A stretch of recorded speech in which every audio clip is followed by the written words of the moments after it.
नमस्कार बंधुगण पुणी थरे नुआ वीडियो रे समस्त को स्वागत जनाऊँगी।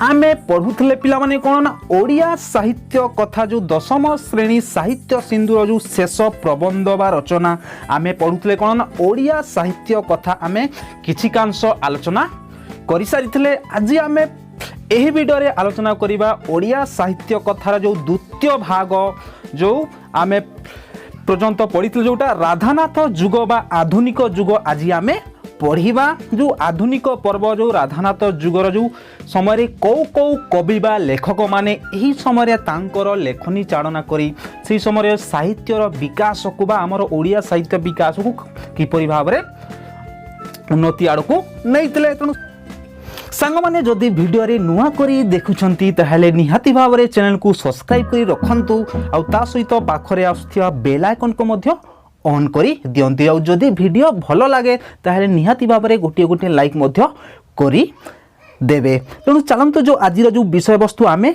पढ़िबा कौन ना राधानाथ जुग बा आधुनिक जुग। तेणु ओडिया आधुनिक साहित्य को केते गोटे जो विभाग रे जो जेते बेडे विचार करिबा। तेणु प्रथमे आमे आलोचना करिबा राधानाथ जुग बा आधुनिक जुग जो बा आधुनिक पर्व। तेणु चलंतु मोबाइल स्क्रीन आडकू जिवा सांग माने देखो आधुनिक ओडिया साहित्य को आमे निमक्त प्रकार विचार करि पारिबा।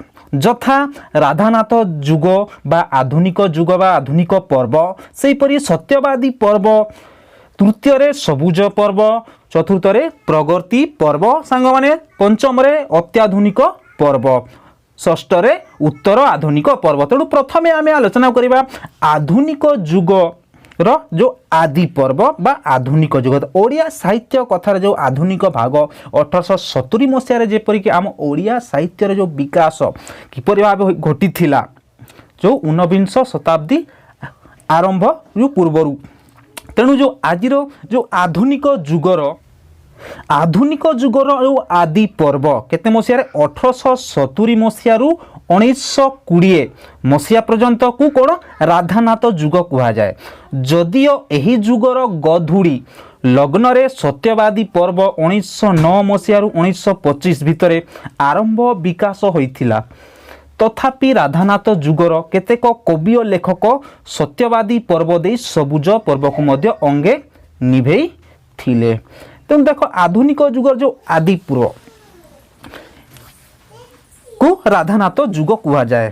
तेणु ए जुगर जो प्रधान कवि माने होउछन्ते जेपरि कि राधानाथ राय, भक्त कवि मधुसूदन राव, व्यास कवि फकीर मोहन सेनापति, स्वभाव कवि गंगाधर मेहर एवं पल्ली कवि नंदकिशोर बड़जू इत्यादि जो कवि माने जो आधुनिक जुग बा जो आदि पर्व 1870 मसीह 1920 भितर सेमानकर जो साहित्य जो लेखनी चालना करी जो सेमानकर जो कृति बा पुस्तक जो बाहर करिथिले जहाँ लोक मानक जो बहुत जनप्रिय हो पारिथिले, लोक मानक ठारू से माने बहुत जनप्रिय हो पारिथिले तांकर जो काव्य कविता जो पुस्तक ग्रंथ।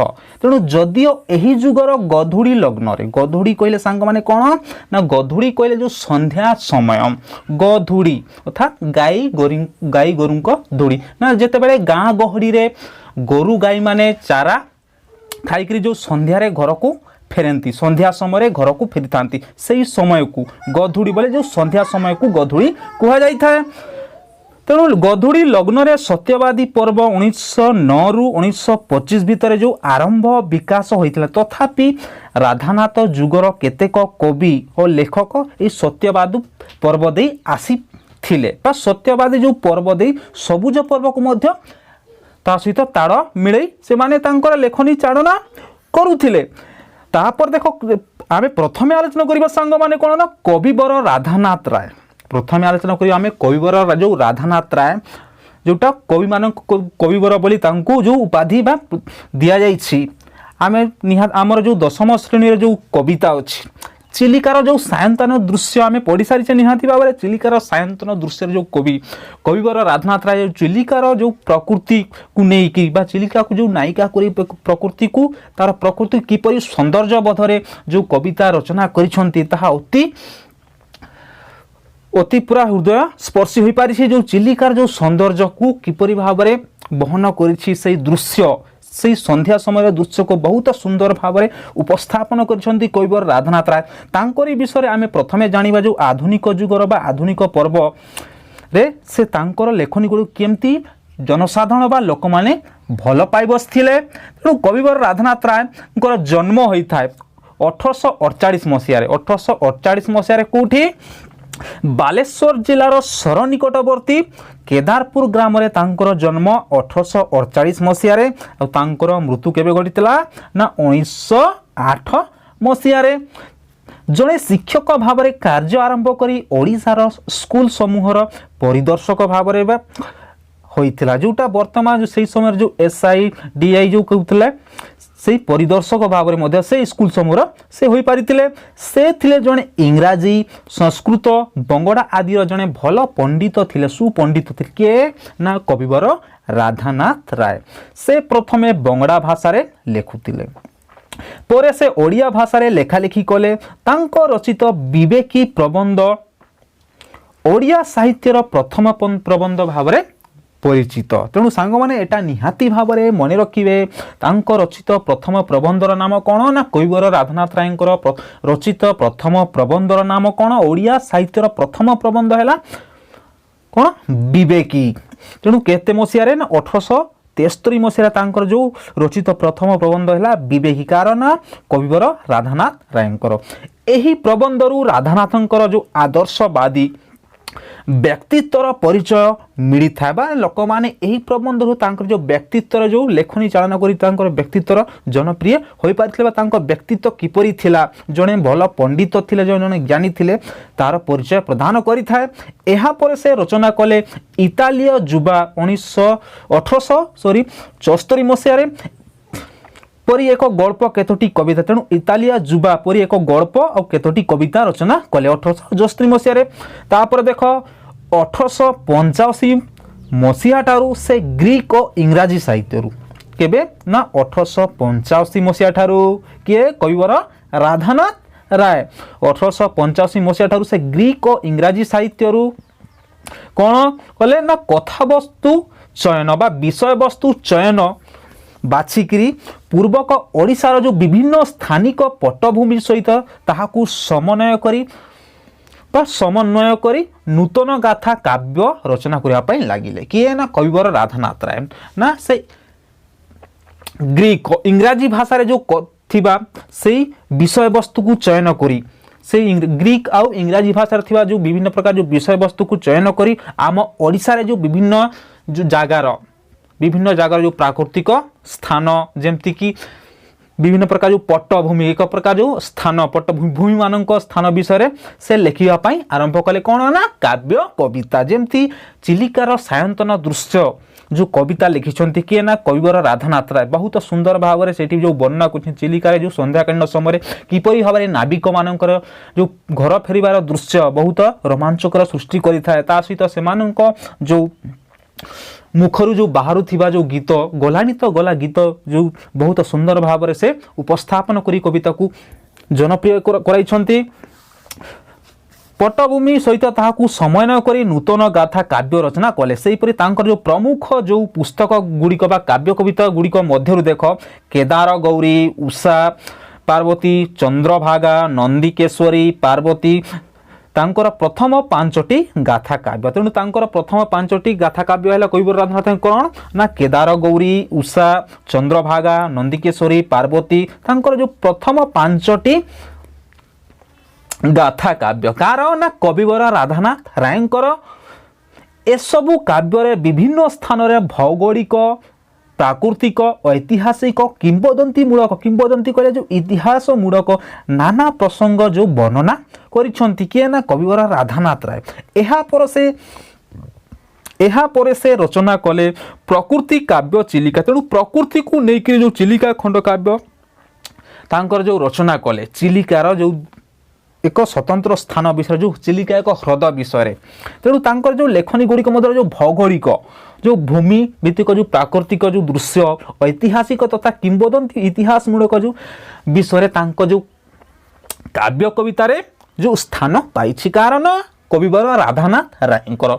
एहा पर से रचना कले जो प्रकृति काव्य चिलिका में पड़ी जो काव्य ଏହା ତାଙ୍କ କବି ପ୍ରତିଭାର ଏକ ସାର୍ଥକ ନିଦର୍ଶନ ବା ଏକ ସଫଳ ଉଦାହରଣ। କାହାର ନା କବିବର ରାଧାନାଥ ରାୟଙ୍କର। ଯେମିତିକି ଉଷା ପାର୍ବତୀ, ଚିଲିକା ତ ଆମେ ନିହାତି ଭାବରେ ପଢ଼ିଛେ।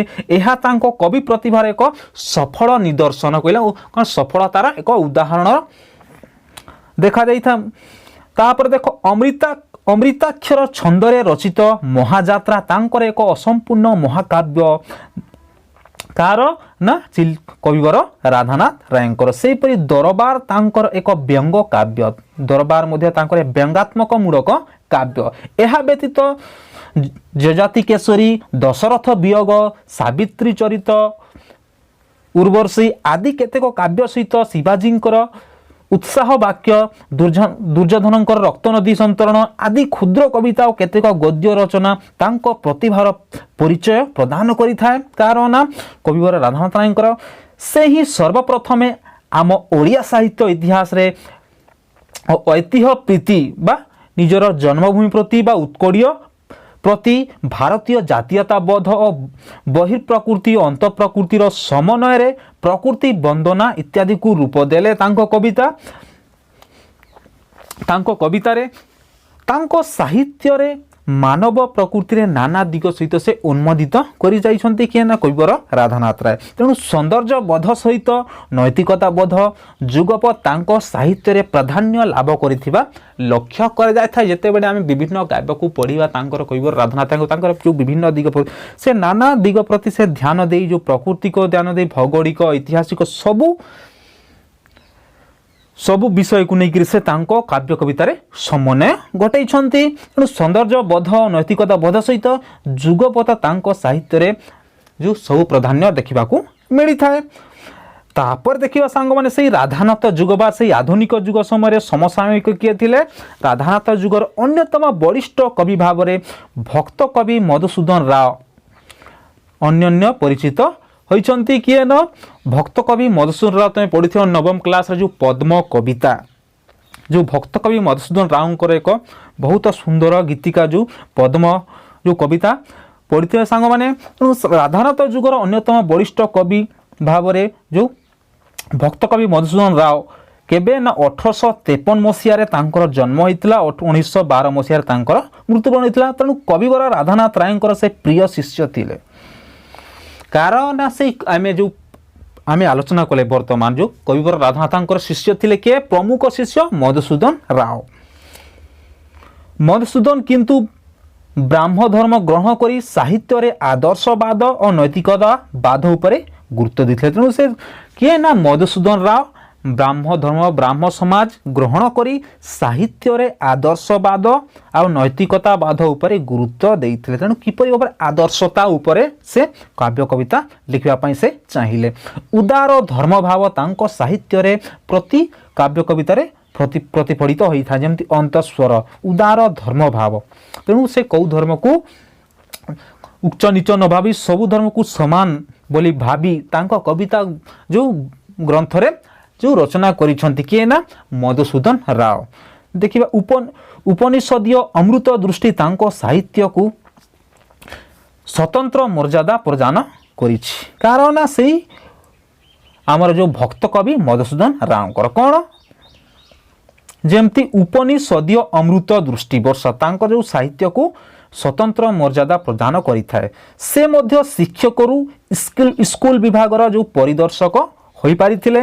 ଓଡ଼ିଆ ସାହିତ୍ୟରେ ଯେଉଁ ଚତୁର୍ଦ୍ଦଶ ପାଦି ବା ସୋନେଟ୍ ରଚନାରେ ସେ ଥିଲେ ଦକ୍ଷ।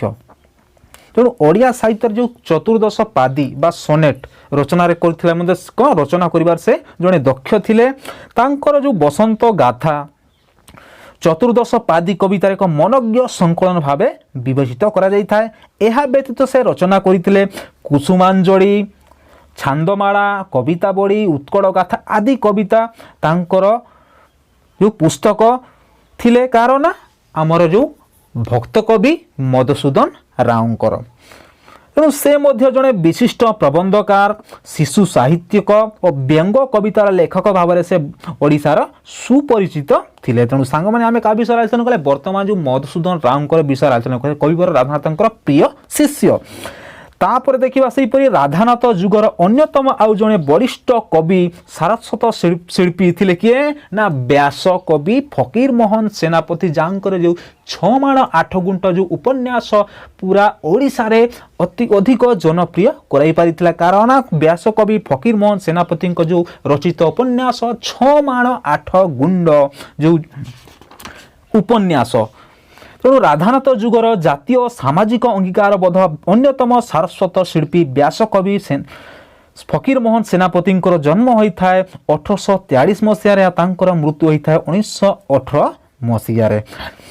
तेणु पिला दिनरू से पितामाता को हराई बड़ बापा और बड़ मां द्वारा बहु भाव निर्यातित उपेक्षित होते ठाकुर मां स्नेह और श्रद्धारे लाड़ित पाड़ित हो मात्र 5म श्रेणी पर्यंत पाठ पढ़ी आधुनिक ओडिया साहित्य रे जड़े सार्थक सेनापति भाव आविर्भूत होई पारिथिले किए सांग माने ना फकीर मोहन सेनापति पिला दिन ठू तांकर बापा मां को हरई तांकर बड़ बापा बड़ मां को स्नेह बा निर्यातित जीवन यापन कले मध्य से 5म श्रेणी पर्यंत पाठ पढ़ी मध्य से आधुनिक साहित्य जड़े सार्थक सेनापति भाव से विभजित हो पारिथिले। ओझाल सिलाई और निमक महाल रे मोट मेट बॉय कौन ओझाल सिलाई और नमिक महाल रे मेट बॉय भाव कार्य करी आपणार साधना बड़े से हेले स्कूल शिक्षक और परे विभिन्न स्टेट्र प्रकाश प्रशासक विभिन्न स्टेट बा विभिन्न राज्यर प्रशासक तेणु विभिन्न गड़जात राज्य रे देवान मैनेजर भाव कार्य करी ओडिशार सामाजिक जो परिस्थिति प्रशासनिक मनोभाव साधारण लोकंकर दुर्दशा को से खूब भल भाव निजर हृदय को कौन उपलब्धि करि पारिबा निज हृदय से जानी पारिथिले बा कौन हृदयंगम करि पारिथिले किए ना फकीर मोहन सेनापति जेते बेले से आम ओडिशा रे जो साधारण जो सामाजिक परिस्थिति बा लोकमानकर दुख दुर्दशा से भल भाव बुझी पारिथिले।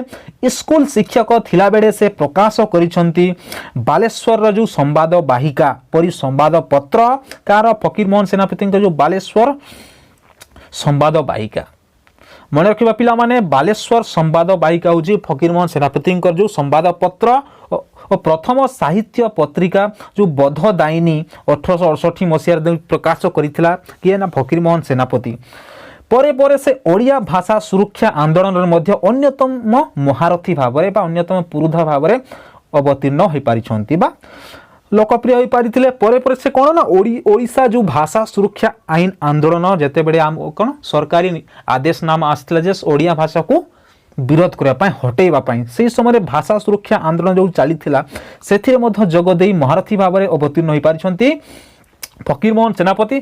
पाठ्यपुस्तक रचना सेहीपरि देख प्रथम पत्नी वियोग पर से द्वितीय थर विवाह करिसंती कृष्ण कुमारी को किए सांग माने ना फकीर मोहन सेनापति तांकर जो प्रथम पत्नी मृत्युवरण हेबा पर से द्वितीय थर मध्य विवाह करिसंती तांकर नाम हैला कृष्ण कुमारी को। कृष्ण कुमारी ही हेले तांको प्रगति पथरे सहायिका तेणु तांकर जो द्वितीय पत्नी कृष्ण कुमारी ही हेले तांकर प्रगति पथरे सहायिका भाव में बहुत तांकु सहायक करथिले काकू ना फकीर मोहन सेनापति को।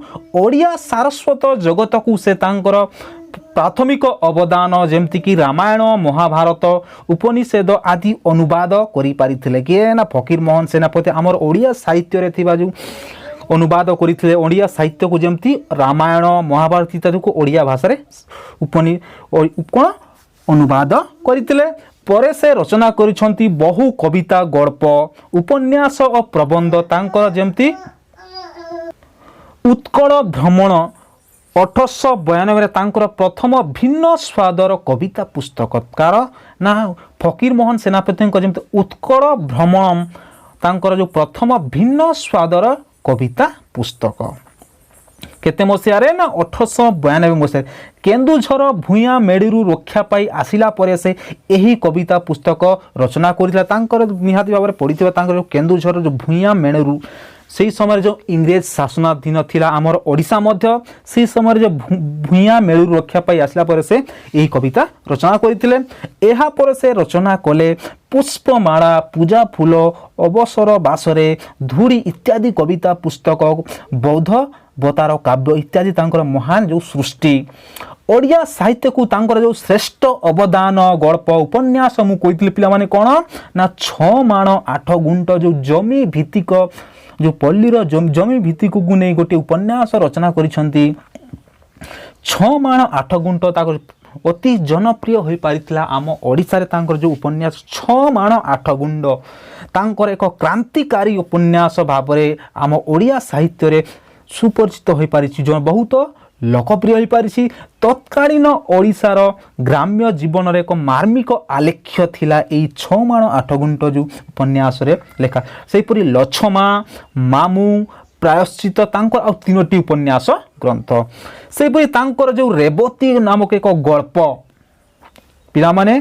एबे ते रेवती गल्प आ नवम दशम आमे जते बेले नवम पढ़ला कि दशम पढ़ा समय मु पढ़ी रेवती गल्प फकीरमोहन सेनापति जो रेवती गल्प बहुत सुंदर भाव लगुच आधुनिक साहित्य जो प्रथम गल्प थिला तांकर जो रेवती 1898 मसीह आधुनिक ओडिया साहित्य प्रथम गल्प है रेवती निहाती भाव में मन रखिए पिला माने परीक्षा रे जो शॉर्ट क्वेश्चन आसी पारे फकीरमोहन सेनापति जो प्रथम ओडिया साहित्य जो गल्प है कौन रेवती एटा निहाती भाव में मन रखिए फकीरमोहन सेनापति होउचंती यार लेखक तेणु आधुनिक ओडिया साहित्य प्रथम गल्प कौन ना रेवती एतद व्यतीत से आहुरी 20टी गल्प रचना करथिले तांकर आत्मचरित ओडिया साहित्यर अमूल्य निधि यहाँ ही थिला ओडिया साहित्य प्रथम पूर्णांग आत्मचरित ननांक पांजी तांकर एक रम्य रचना से यह व्यतीत तांकर केतेक प्रबंध रही अछि तांकु बामंडार राजसभा सरस्वती सम्मान रे भूषित करथिले तेणु बामंडार राजसभा रे तांकु सरस्वती सम्मान रे मध्य भूषित करा जायतिले कांको ना फकीरमोहन सेनापति को सेपरि कुड़ावृद्ध मधुसूदन दास 1903 मसीह उत्कल सम्मिलनी प्रतिष्ठा करी स्वतंत्र उत्कल प्रदेश गठन पाई ओडिया जाति को एकत्र कले केबे ना 1903 मसीह उत्कल सम्मिलनी एक प्रकार जो उत्कल सम्मिलनी स्वतंत्र ओडिशा प्रदेश गठन करने पाई जो उत्कल सम्मिलनी चली थिला से समय तेणु पिला माने निहाती जानता आमर जो स्वतंत्र ओडिशा उत्कल प्रदेश गठन केबे होइतला ना 1936 एप्रिल 1 तारिख रे जो आमे उत्कल दिवस भाव में पालन करिथाउ तेणु जे से समय उत्कल सम्मिलनी प्रतिष्ठा करी उत्कल प्रदेश गठन पे ओडिया जाति को एकत्र कलिथिले से मध्य केतेक उद्बोधनमूलक गीतिका अभिभाषण लिखिथिले तापर देखिबा सांग माने आजिर वीडियो को एठी रखिबा समय अधिक होइथिबारु आमे परवर्ती वीडियो रे जो अवशिष्ट जो अनुच्छेद को आलोचना करिवा ते पर्यंत समस्त को धन्यवाद जदि वीडियोटी भल लागिथिबो निहाती भाबरे गोटे लाइक करिवा निजर सांग माने निकट मध्य शेयर करि देबे मिसिबा नुवा वीडियो रे परवर्ती